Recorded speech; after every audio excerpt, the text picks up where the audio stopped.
Hello, എന്തൊക്കെയുണ്ട് വിശേഷങ്ങൾ? എല്ലാവർക്കും സുഖമാണെന്ന് വിചാരിക്കുന്നു. ഇത് നമ്മുടെ 40ാമത്തെ പാർട്ടാണ്. കമൻ്റ് ഇടാത്തവരെല്ലാവരും കമൻ്റ് ഇടണേ. ഇന്ന് നമുക്ക് സ്റ്റോറിയിലേക്ക് പോയാലോ. തുമ്പി, നിനക്ക് എന്താടി പറ്റിയത്? നീ ഇങ്ങനെയൊന്നും അല്ലല്ലോ. പാടവരമ്പിലെ തൊടിയിനരികിൽ ഇരിക്കുന്നതിനായിരുന്ന രേവതി പാർവണിയോട് ചോദിച്ചു. എനിക്കൊന്നുമില്ലടി, നിനക്ക് വെറുതെ തോന്നണേയിരിക്കും, പാർവണ അലസമായി പറഞ്ഞ് തൻ്റെ കാലുകൾ വെള്ളത്തിലേക്ക് ഇട്ടിരുന്നു. ദേവു നോക്കി, നല്ല രസമുണ്ട് അല്ലേ? കാല് തോട്ടിലെ വെള്ളത്തിലേക്ക് അടിച്ചുകൊണ്ട് പാർവണ പറഞ്ഞു. തുമ്പി, ഉണ്ടാ, എനിക്ക് നിന്നോടൊരു കാര്യം പറയാനുണ്ട്.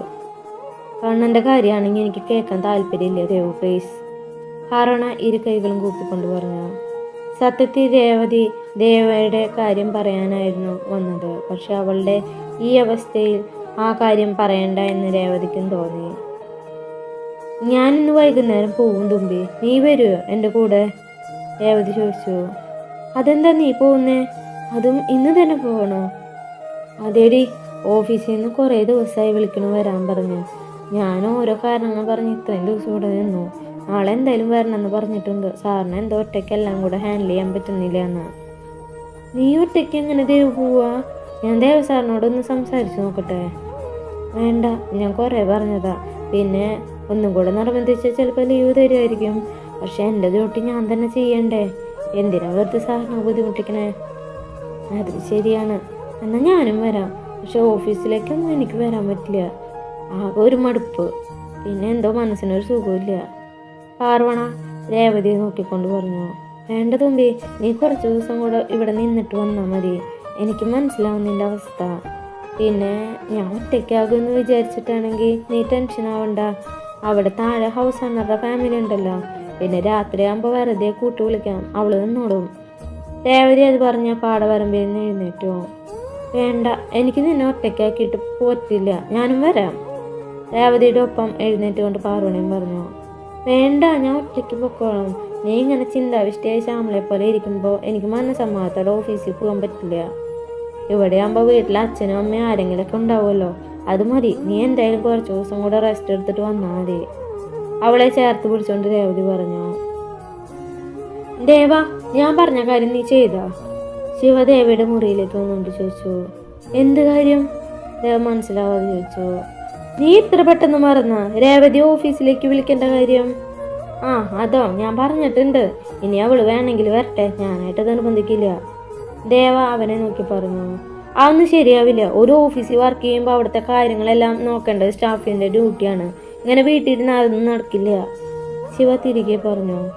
നിനക്ക് എന്താ ശിവ വേണ്ടേ? രേവതി ഇല്ലെങ്കിൽ എനിക്ക് ഹാൻഡിൽ ചെയ്യാം ഇവിടുത്തെ കാര്യങ്ങളെല്ലാം. പിന്നെന്തിനാ നീ ഇങ്ങനെ നിർബന്ധം പിടിക്കണേ? എനിക്കില്ലാത്ത തിരക്കാണ് നിനക്ക്. ദേവ അവനെ ഒന്ന് തറപ്പിച്ച് നോക്കിക്കൊണ്ട് പറഞ്ഞു. എനിക്കോ? എനിക്കെന്ത് തിരക്ക്? രേവതി വന്നാലേ പാർവണ വരുള്ളൂ. അവള് വന്നാലേ എൻ്റെ ഓഫീസിലെ വർക്ക് നടക്കൂ.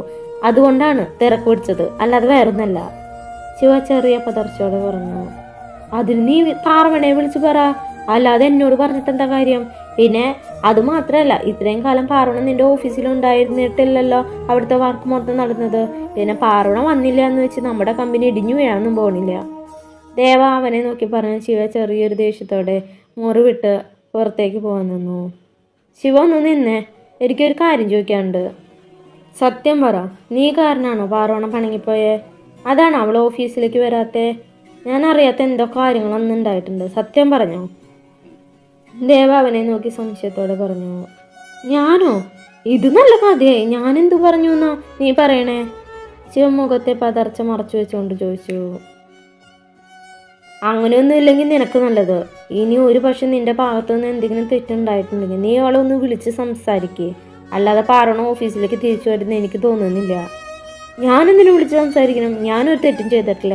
അവള് വരുന്നുണ്ടെങ്കിൽ വരട്ടെ, ഇനി വന്നില്ലെങ്കിൽ എനിക്കൊരു കുഴപ്പമില്ല. അത് പറഞ്ഞ് ശിവ നേരെ തൻ്റെ റൂമിലേക്ക് പോയി. പാർവണിയുടെ ഫോൺ നിർത്താതെ അടിക്കുന്നത് കേട്ട് അമ്മ അടുക്കളയിൽ വന്ന് ബഹളം വെച്ചു. നിങ്ങൾക്ക് എന്താ മനുഷ്യ, ഫോൺ നിർത്തൂടെ? അമ്മ അടുക്കളയിൽ നിന്ന് ഉറക്കെ വിളിച്ചു പറഞ്ഞു. അത് കേട്ട് ഉമ്മറത്തേക്ക് വാഴയ്ക്ക് തടമെടുത്തുകൊണ്ടിരിക്കുന്ന അച്ഛൻ കൈ കഴുകി പാർവണിയുടെ റൂമിലേക്ക് വന്നു. ശേഷം കോൾ അറ്റൻഡ് ചെയ്തു. ഹലോ? ഒരു പുരുഷ ശബ്ദം കേട്ടുന്ന ശിവന്ന് പതറി. ഹലോ, ഇതാരാ സംസാരിക്കണേ? അച്ഛൻ മറുഭാഗത്തു നിന്നൊന്നും നിൽക്കാതെ ആയപ്പോൾ ചോദിച്ചു, ഇത് പാർവണയുടെ നമ്പറല്ലേ? പാർവണയില്ലേ അവിടെ? ശിവ സൗമ്യമായി ചോദിച്ചു. ഇത്ര നേരം അവൾ ഇവിടെ ഉണ്ടായിരുന്നു മോനെ. കുറച്ചു മുമ്പ് ദേവ് വന്നപ്പോൾ അവളോടൊപ്പം പാടത്തേക്ക് ഒന്ന് വെറുതെ നടക്കാൻ ഇറങ്ങിയതാ. എന്നാൽ തിരിച്ചു വന്നാൽ ഈ നമ്പറിലേക്ക് ഒന്ന് തിരിച്ചു വിളിക്കാൻ പറയട്ടോ. ആര് വിളിച്ചിരുന്നോ പറയണ്ടേ? മോനാരാ? ഞാൻ പാർവണയുടെ സാർ അല്ല ഫ്രണ്ടാണ്, കൂടെ വർക്ക് ചെയ്യുന്നയാ. ശിവ പെട്ടെന്ന് തന്നെ മാറ്റി പറഞ്ഞു. കൂടെ വർക്ക് ചെയ്യുന്ന ആളാണോ? മോൻ്റെ പേരെന്താ? അച്ഛൻ ചോദിച്ചു. ശിവരാഗെന്ന അവൻ പറഞ്ഞു. മോനും പാർവണിയും ഒപ്പം തന്നെയാണോ, അതോ ദേവുവിനെ പോലെ വേറെ സെക്ഷനിലാണോ? അച്ഛൻ സംശയത്തോടെ ചോദിച്ചു. അല്ലച്ചാ, ഞങ്ങൾ രണ്ടുപേരും ഒരേ സെക്ഷനിൽ തന്നെയാണ്. എന്തോ അവനപ്പോൾ അച്ഛാന്ന് വിളിക്കാനാണ് തോന്നിയത്. എന്നാൽ ഞാൻ മോനോടൊരു കാര്യം ചോദിച്ചാൽ മോൻ എന്തെങ്കിലും കരുതുമോ? അച്ഛൻ ചെറിയൊരു മടിയോടെ ചോദിച്ചു. ഇല്ല അച്ഛ, പറയ്, അവൻ സൗമ്യമായി പറഞ്ഞു. അത് പിന്നെ കഴിഞ്ഞ ആഴ്ചയായിട്ടേ മോള് ഓഫീസിൽ നിന്ന് ലീവ് എടുത്ത് വന്നതാ. വന്നപ്പോൾ മുതൽ മുറി അടച്ചിട്ട് ഒറ്റയിരുപ്പാ. കാര്യം എന്താന്ന് ചോദിച്ചിട്ടൊന്നും പറയണില്ല. ഇന്നിപ്പോൾ ദേവ് വന്ന് വിളിച്ചപ്പോഴാണ് പുറത്തേക്ക് തന്നെ ഇറങ്ങിയത്. ഏത് സമയം എന്തോ ആലോചിച്ചിങ്ങനെ ഇരിക്കും. ഭക്ഷണവും ശരിക്കും കഴിക്കുന്നില്ല, ആരോട് സംസാരിക്കുന്നില്ല. എന്താ എൻ്റെ കുട്ടിക്ക് പറ്റിയെന്നൊരു നിശ്ചയില്ല. മോന് വല്ലതും അറിയോ? അച്ഛൻ പ്രതീക്ഷയോടെ ചോദിച്ചു. അച്ഛൻ്റെ ആവലാതി കണ്ടപ്പോൾ അവന് എന്തോ ഒരു സങ്കടം തോന്നി. താൻ കാരണമാണോ പാർവണ ഇങ്ങനെ ആയത് എന്നൊരു സംശയം കൂടി അവൻ്റെ മനസ്സിൽ ഉടലെടുത്തു. പേടിക്കാനൊന്നുമില്ല അച്ഛാ, ഓഫീസിലെ കുറച്ച് ജോലിയിലെ ബുദ്ധിമുട്ട് അത്രയേ ഉള്ളൂ. അതിൻ്റെ ഒരു ടെൻഷനായിരിക്കും അവൾക്ക്, അത് പേടിക്കാനൊന്നുമില്ല, അവൻ അച്ഛനെ സമാധാനിപ്പിച്ചുകൊണ്ട് പറഞ്ഞു. അവിടെ ഒരുപാട് ബുദ്ധിമുട്ടുള്ള ജോലിയാണ് മോനെ? അച്ഛൻ വീണ്ടും അവലാതിയോടെ ചോദിച്ചു. അത്ര ബുദ്ധിമുട്ടൊന്നുമില്ല അച്ഛൻ, പേടിക്കണ്ട. ശരി മോനെ, മോൻ്റെ വീട്ടിൽ ആരൊക്കെയുണ്ട്? അച്ഛൻ ചോദിച്ചു. എൻ്റെ വീട്ടിൽ ഞാൻ, അച്ഛൻ, അമ്മ, പിന്നെ ഒരു ബ്രദറ്. അച്ഛൻ എന്താ ചെയ്യണേ? ഞാനിവിടെ കൂലിപ്പണി ചെയ്യാണ്. ഇങ്ങനെ കുറച്ചായിട്ട് അങ്ങനെ പണിയൊന്നും പോണില്ല. വീട്ടിൽ 2-3 പശുക്കളെക്കുറിച്ചും കൃഷിയൊക്കെ നോക്കിയിട്ട് അങ്ങനെ പോണു. പിന്നെ പാർവണയ്ക്ക് കൂടെ ജോലി കിട്ടിയത് കൊണ്ട് ബുദ്ധിമുട്ടൊക്കെ കുറച്ച് കുറഞ്ഞു. ശിവി അച്ഛനും കുറച്ചു നേരം അങ്ങനെ സംസാരിച്ചു. ശരി അച്ഛാ, എന്തായാലും പാർവണ വന്ന് ഞാൻ വിളിച്ചൊന്നും തിരികെ വിളിക്കണമെന്നും പ്രത്യേകം പറയണം കേട്ടോ, ശിവ അച്ഛനോടായി പറഞ്ഞു. സമയം ഇരുട്ടാവാറായില്ലേ, അവള് വേഗം വരും. എന്നാൽ ശരി അച്ഛാ, അതും പറഞ്ഞ് ശിവ കോള് കട്ട് ചെയ്തു. ആ അച്ഛനോട് സംസാരിച്ചപ്പോൾ എന്തോ അവനും പെട്ടെന്ന് പഴയ രാമച്ചനെ ഓർമ്മ വന്നു. അതുകൊണ്ടാണോ എന്തോ അവൻ്റെ കണ്ണുകൾ നിറഞ്ഞിരുന്നു. പാടത്തു നിന്ന് വന്നതും രേവതി നേരെ പോകാനായി ഇറങ്ങി.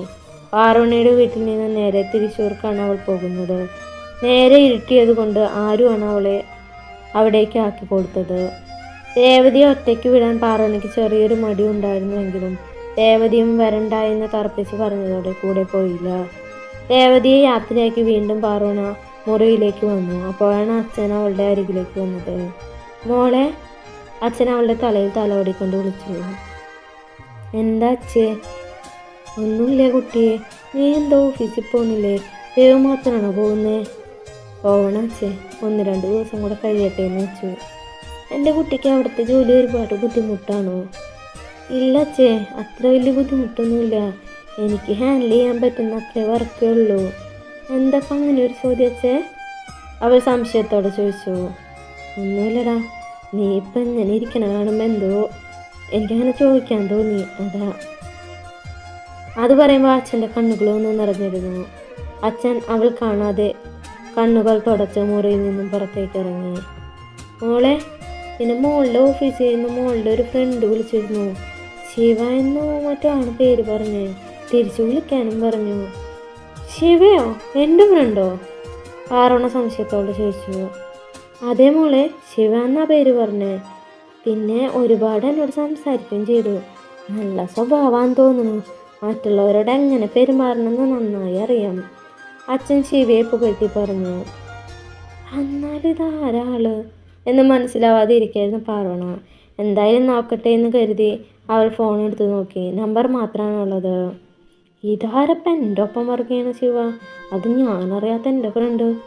അവൾ ആ നമ്പറിലേക്ക് നോക്കിക്കൊണ്ട് സ്വയം ചോദിച്ചു. ഓഫീസിൽ ആകെ ഒരു ശിവയേ ഉള്ളൂ. ആ ശിവ എന്നെ വിളിക്കാൻ സാധ്യതയേയില്ല. അച്ഛന് നന്നായി സംസാരിക്കാൻ തീരെ സാധ്യതയില്ല. പിന്നെ ഇതാരപ്പം വിളിച്ചേ? തിരിച്ചു വിളിക്കണോ? അവൾ സംശയത്തോടെ നിന്നു. വിളിക്കാം. അത് കരുതി അവൾ തിരിച്ചു കോൾ ചെയ്യുന്നതിന് മുമ്പ് ആ നമ്പറിൽ നിന്നും മറ്റൊരു കോൾ അവളെ തേടിയെത്തിയിരുന്നു. ഹലോ, അവൻ പതിയെ പറഞ്ഞു. ഒരാൾ വിളിച്ച അയാളെ തിരിച്ചു വിളിക്കാനുള്ള മര്യാദ പോലെ നിനക്കില്ലേ? മറുഭാഗത്തു നിന്നും അയാളുടെ ശബ്ദം കേട്ടതും പാർവണ കിളിപോയ അവസ്ഥയിലായിരുന്നു. അപ്പോൾ കുറച്ച് മുമ്പേ വിളിച്ചതും അച്ഛനോട് സംസാരിച്ച ശിവ സാറ് തന്നെയാണോ? ഇതിന് സാധ്യതയില്ലല്ലോ, അത് എൻ്റെ ഫ്രണ്ടെന്നൊക്കെ പറഞ്ഞിരിക്കണു. പാർവണ ഓരോന്ന് ആലോചിച്ചുകൊണ്ട് മറുപടി പറയാൻ നിന്നു. നിനക്കെന്താ ചെവി കേൾക്കില്ലേ? ശിവ മറുഭാഗത്തു നിന്നും കുറച്ച് അതൃപ്തിയോടെ ചോദിച്ചു. കേൾക്കുന്നുണ്ട് സാർ, ആൾ പതിയെ പറഞ്ഞു. പിന്നെന്താ മറുപടി തരാത്തെ? ശിവ ഗൗരവമായി ചോദിച്ചു. അത് അത് പിന്നെ പാർവണ എന്ത് ഉത്തരം പറയണമെന്നറിയാതെ നിന്നു. സത്യത്തിൽ ശിവ എന്താണ് ചോദിച്ചതെന്ന് പോലും അവൾ കേട്ടിരുന്നില്ല. നീ നാളെ മുതൽ ഓഫീസിൽ വരില്ലേ? ശിവ ചോദിച്ചു. ഇല്ല സാർ. അതെന്താ വരാത്തെ? ഗൗരവത്തോടെ തന്നെ ശിവ ചോദിച്ചു. എനിക്ക് വയ്യ, കുറച്ച് ദിവസം ലീവ് വേണം. ഇപ്പം തന്നെ ഒരാഴ്ച ആയല്ലോ, ഇനി എന്ത് ലീവാണ് നിനക്ക് വേണ്ടേ? അത് എനിക്ക് വയ്യ, അതുകൊണ്ടാ. അതൊന്നും എനിക്കറിയണ്ട. നാളെ രാവിലെ, അല്ലെങ്കിൽ വേണ്ട മറ്റന്നാൾ രാവിലെ ഞാൻ വരുന്നതിനേക്കാൾ മുമ്പ് നീ ഓഫീസിലുണ്ടായിരിക്കണം, ശിവ തറപ്പിച്ച് പറഞ്ഞു. പ്ലീസ് സാർ, ഒരാഴ്ച കൂടെ ലീവ് എനിക്ക് തരണം. എനിക്ക് വയ്യ, അതുകൊണ്ടാ, അവൾ അപേക്ഷ നടത്തി പറഞ്ഞു. വയ്യെങ്കിൽ നീ ഓഫീസിൽ വർക്കൊന്നും ചെയ്യണ്ട, പക്ഷെ മറ്റന്നാൾ രാവിലെ നീ ഓഫീസിലെത്തിയിരിക്കണം. ഞാൻ വരില്ല സാർ, എനിക്ക് വയ്യ, അവൾ വീണ്ടും അതന്നെ പറഞ്ഞു. അത്രയ്ക്കായോ നീ പാവല്ലേ, വയ്യാത്തല്ലേ എന്നൊക്കെ കരുതിയാണ് നാളെ ഒരു ദിവസം കൂടെ ലീവ് തന്നത്. പക്ഷെ നിനക്കൊന്നും അതുപോലും തരരുത്. നാളെ രാവിലെ തന്നെ നീ ഓഫീസിലെത്തിയിരിക്കണം, കേട്ടല്ലോ? അഥവാ ഇനി നാളെ എത്തിയില്ലെങ്കിൽ നിന്നെ ജോലിയിൽ നിന്ന് ഞാൻ പിരിച്ചു വിടും, ഉറപ്പാണത്, ശിവ ഗൗരവം വിടാതെ പറഞ്ഞു. ഞാൻ മറ്റന്നാൾ രാവിലെ വരാം, അവൾ പറഞ്ഞു. പറ്റില്ല, നാളെ രാവിലെ എത്തിയിരിക്കണം. ശിവ ഒട്ടും വിട്ടുകൊടുത്തില്ല. നാളെ രാവിലെ ഓഫീസിലെത്തണം. ഞാൻ ഇന്ന് തന്നെ ഇവിടെ നിന്ന് ഇറങ്ങേണ്ടി വരും. എന്നെ കൊണ്ടാക്കാൻ ഇവിടെ ആരുമില്ല. ബ്രദറാണെങ്കിൽ ഇപ്പോൾ ദേവുവിനെ കൊണ്ടാക്കാൻ അങ്ങോട്ട് പോയതേ ഉള്ളൂ. ഇനി അവൻ വന്നിട്ട് വീണ്ടും അത്രയും ദൂരം ഡ്രൈവ് ചെയ്യാൻ പറ്റില്ല. ശരി, നാളെ രാവിലെ നീ എത്തണ്ട, ഉച്ചയ്ക്ക് എത്തിയാൽ മതി. ഉച്ചയ്ക്കാ? അവൾ വീണ്ടും ചോദിച്ചു. നിനക്ക് കുറച്ച് ഇളവ് തന്നാൽ കൂടുതൽ നീ അങ്ങ് കയറി പോവുകയാണല്ലോ. എന്നാ നീ രാവിലെ തന്നെ വന്നോ? അയ്യോ, അങ്ങനെ പറയല്ലോ സാർ, ഞാൻ നാളെ ഉച്ചയ്ക്ക് തന്നെ വരാം, പിങ്കി പ്രോമിസ്. അവളുടെ പിങ്കി പ്രോമിസ് കേട്ടെന്ന് ശിവ ചിരിക്കാൻ തുടങ്ങി. അവൻ്റെ ചിരി കേട്ട് പാർവണി അതിശയിച്ചിരുന്നു. ഓക്കെ, പിന്നെ ഒരു കാര്യം കൂടി ഉണ്ട്, ശിവ ചിരി നിർത്തിക്കൊണ്ട് പറഞ്ഞു. എന്താ? നീ എന്താ വീട്ടിലെ റൂമിൽ നിന്ന് ഇറങ്ങാതെ ഭക്ഷണമൊന്നും കഴിക്കാതെ ഇരിക്കണമെന്ന് അച്ഛൻ പറഞ്ഞല്ലോ, എന്താ കാരണം? ശിവ വീണ്ടും ഗൗരവത്തോടെ ചോദിച്ചു. അങ്ങനെയൊന്നുമില്ലേ സാർ. ഇനി അങ്ങനെ ഉണ്ടാവരുത്, കേട്ടല്ലോ, ശിവ ചോദിച്ചു. ശരി സാർ. എന്നാ ശരി, ഞാൻ കോള് കട്ട് ചെയ്യാം, നാളെ കാണാം, അത് പറഞ്ഞ് ശിവ കോള് കട്ട് ചെയ്തു. അതേസമയം പാർവണിയുടെ മനസ്സിൽ 1000 ലഡു ഒരുമിച്ച് പൊട്ടി. ശിവ സാറിനെ വിളിച്ച് സംസാരിച്ചു, അത് നല്ല സ്നേഹത്തിൽ. എനിക്കിത് വിശ്വസിക്കാൻ പറ്റണില്ല മഹാദേവ, അവൾ കയ്യിലൊന്ന് നുള്ളിക്കൊണ്ട് പറഞ്ഞു. എന്തായാലും നാളെ രാവിലെ തന്നെ ഓഫീസിലേക്ക് പോവാം, സാറിന് ഒരു സർപ്രൈസ് ആവും, അവൻ മനസ്സിൽ ഓരോന്ന് ആലോചിച്ചുകൊണ്ട് പറഞ്ഞു. ശിവയുടെ ആ വിളിയോടെ പാർവണ വീണ്ടും പഴയ പോലെയായി. രേവതി വന്നു പോയത് കൊണ്ടാണ് പാർവണ വീണ്ടും പഴയതുപോലെ ആയതെന്നാണ് അച്ഛനും അമ്മയും കരുതിയിരുന്നത്. അവൾ നാളെ ഓഫീസിലേക്ക് പോകുന്നെന്ന് പറഞ്ഞപ്പോൾ അമ്മയ്ക്ക് ചെറിയൊരു സങ്കടം തോന്നി. പക്ഷേ അവളുടെ മാറ്റം അമ്മയെ ഒരുപാട് സന്തോഷപ്പെടുത്തിയിരുന്നു. രാത്രി ഭക്ഷണമെല്ലാം കഴിച്ച് പാർവണ ബെഡിൽ വന്ന് കിടന്നു. ശേഷം ഫോൺ എടുത്ത് ശിവയുടെ നമ്പർ സേവ് ചെയ്തു. സാറിന് 2 നമ്പർ ഉണ്ടെന്ന് തോന്നുന്നു, അന്ന് വിളിച്ച നമ്പർ അല്ലല്ലോ ഇത്. എന്തായാലും ഇത് കൂടി സേവ് ചെയ്തേക്കാം. അവൾ ആ നമ്പർ സേവ് ചെയ്തു. സാറിൻ്റെ മറ്റേ നമ്പറിൽ വാട്സപ്പ് ഇല്ല, ഇതിലുണ്ടോയെന്ന് നോക്കാം എന്ന് പറഞ്ഞ് അവൾ വാട്സപ്പ് ഓപ്പൺ ചെയ്തു. അതിൽ കണ്ണൻ്റെ പേര് ഒരുപാട് മെസ്സേജുകൾ വന്നു കിടക്കുന്നുണ്ട്. അവൾ അത് ശ്രദ്ധിക്കാതെ നേരെ ശിവയുടെ പേര് ലിസ്റ്റിൽ നിന്നും കണ്ടെത്തിയെടുത്തു. ഈ നമ്പറിൽ വാട്സപ്പ് ഉണ്ടല്ലോ, അവൾ സന്തോഷത്തോടെ ഓപ്പൺ ചെയ്തു. ശിവ ഒരു സ്റ്റെതസ്കോപ്പ് എല്ലാം ഇട്ട് ടേബിളിലിരിക്കുന്ന ചിത്രമാണ് DP ആയി വെച്ചിരിക്കുന്നത്. കാണുമ്പോൾ ഒരു കുറച്ച് വർഷത്തെ പഴക്കമുണ്ടെന്ന് മനസ്സിലാക്കാം. ശിവ ഡോക്ടറായിരിക്കുമ്പോൾ എടുത്ത ഫോട്ടോ ആയിരിക്കും, അവൾ അതിലേക്ക് നോക്കിക്കൊണ്ട് പറഞ്ഞു. സാർ ഓൺലൈനിലുണ്ടല്ലോ, അവൾ അതിലേക്ക് ആകാംക്ഷയോടെ നോക്കിക്കൊണ്ട് പറഞ്ഞു. പെട്ടെന്ന് തന്നെ അതിലേക്ക് ഒരു മെസ്സേജ് വരികയും ചെയ്തു. ഞാൻ പറഞ്ഞ കാര്യം മറക്കണ്ട. അയ്യോ, നീ ഇതെന്ത് പണിയാ കാണിച്ച തുമ്പി? സാറ് വിചാരിച്ചതാണില്ലേ നീ സാറിൻ്റെ ഫോട്ടോ നോക്കിയിരിക്കാന്ന്? സാറ് ടൈപ്പ് ചെയ്യുന്ന ഞാൻ അറിഞ്ഞതുമില്ലല്ലോ. മറുഭാഗത്ത് ശിവയുടെ അവസ്ഥ അത് തന്നെയായിരുന്നു. താൻ മെസ്സേജസും അപ്പോൾ തന്നെ പാർവണ അത് സീൻ ചെയ്തിരിക്കുന്നു. അപ്പോൾ അവളിത് നോക്കിയിരിക്കുകയായിരുന്നു. ഒരു സംശയം ഉണർന്നു. ഒപ്പം അവൻ്റെ ചുണ്ടിലും ഒരു ചിരിയും തെളിഞ്ഞു. അപ്പോൾ ഇന്നത്തെ പാർട്ട് കഴിഞ്ഞു. പിന്നെ ഒരു കാര്യം, ഇതൊക്കെ പറയണ സ്വപ്നം കണ്ടതാണെങ്കിൽ നന്നായിരിക്കുമല്ലേ? ശിവയുടെ ഇപ്പോഴത്തെ സ്വഭാവം കണ്ടിട്ട് നീ വെറുതെ സന്തോഷിക്കേണ്ട തുമ്പി. ശിവയല്ലേ ആള്, അവൻ്റെ സ്വഭാവം നിന്നും ഇപ്പം എപ്പോൾ വേണമെങ്കിലും മാറും. അപ്പോൾ ബൈ, നാളത്തെ പാർട്ടിൽ കാണാവേ.